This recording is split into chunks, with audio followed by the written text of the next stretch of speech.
भारत के लोगों की मनोदशा को विदेशी अच्छे से समझ पाते हैं। दिमाग को सही से पढ़ा है भारत के लोगों को तो विदेशियों ने पढ़ा है, क्योंकि तुम देख लो 500 साल तक तो विदेशी राज करते रहे। तो उसका मेन जो मुख्य कारण था वो क्या था कि यहाँ के राजाओं को, यहाँ की जनता को उन्होंने पढ़ लिया था, अच्छे से समझ लिया था, अच्छे से शासन कर पाए। लेकिन जो बीत गया सो बीत गया। अब भी तो देखो तुम कि तुमने कई एक विदेशियों को भारत में भटकते हुए देखा होगा, क्योंकि उनको पता है कि पॉपुलेशन में यहाँ पे होड़ पड़ी है कि हम नंबर 1 रहेंगे, सबसे ज़्यादा भीड़ भरी है, इंडिया में नंबर 1 है। फिर बेवकूफ़ी में भी नंबर 1 ही है यहाँ पे, कि ज़्यादातर तुम बेवकूफ़ लोगों को देखोगे यहीं पर कि राजनीति की दौड़ में भी दौड़ पड़े, उनको कुछ पता ही नहीं है कि तुम धर्म के नाम पर ही इधर उधर उछलने लगे, धर्म की रेस में ही लग पड़े तुम, जबकि और कुछ काम नहीं है। अब इस बात का फ़ायदा उठाते हैं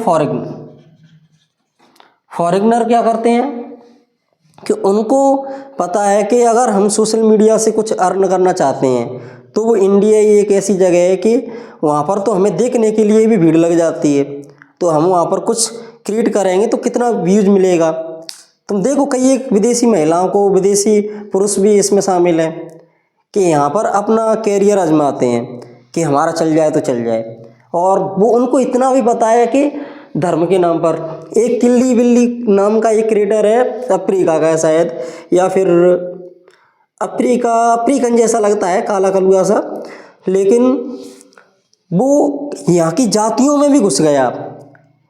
जो जातिगत जो गाने होते हैं, जो जातियों पर बनाए जाते हैं, उन गानों पर उसने लिपसिंग की है, जिससे उनको पता है कि भारत में सबसे ज़्यादा जातियों पर लोग ज़्यादा झगड़ते हैं, जातियों को ज़्यादा महत्व देते हैं। तो उसने एक तरफ से सभी जातियों के गाने ढूंढ के उसने वीडियोज़ बनाई थी, और यहाँ की जनता समझ ही नहीं पाती कि सामने वाला हमसे क्या फ़ायदा ले रहा है और सामने वाले की मंशा क्या है। अब यहाँ के लोग एक तो इंटरनेट का ज़्यादा यूज़ करते हैं, इसका मुख्य कारण है कि सस्ता है, डेटा सबसे ज़्यादा सस्ता है वो इंडिया में ही है। जब से जियो आया है तब से ये सस्ता हुआ है। अब विदेशियों को चाहिए व्यूज़, धर्म के नाम पर यहाँ पर जो इतनी भागदौड़ है, या तो यहूदियों के खिलाफ हिटलर ने धमकाया था, या फिर अब भारत में देखने को मिलता है।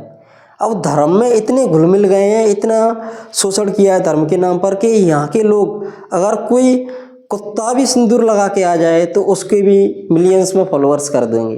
किसी गधे के तुम सिंदूर और लगा के पट्टा डाल दो जय श्री राम का गले में, उसे भी ये समझें कि अरे ईश्वर का अवतार है।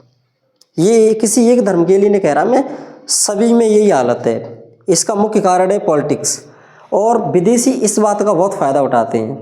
वो आते हैं ना तो वो भी ऐसा शब्द बोल के जाएंगे जो धर्म से रिलेट करता हो, जिससे किसी एक विशेष धर्म के लोग मेरे पीछे आ जाएं कि बोलें कि अरे ये तो महत्व देता है, सम्मान करता है।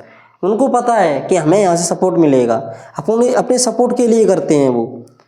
इस बात को समझना चाहिए कि हम जो उनको सपोर्ट करते हैं वो हम अपनी तरफ से नहीं करते, वो खुद करवाते हैं। उनकी मंशा को समझो, पर इसको समझने में तो दिमाग लगेगा जो कि तुम्हारे पास है ही नहीं। बस ये होड़ लगी है कि जनसंख्या में फर्स्ट नंबर पर रहनी चाहिए, और उस जनसंख्या का फ़ायदा फिर हम नहीं उठाएंगे, उसका भी फ़ायदा दूसरे ही उठाएं, चाहे राजनीतिक लोग उठाएं, चाहे धर्म के धंधा करने वाले उठाएं, चाहे विदेशी उठाएं। और ये चलता रहेगा जब तक हर एक व्यक्ति समझदार नहीं हो जाएगा, तब तक ये चलता ही रहेगा।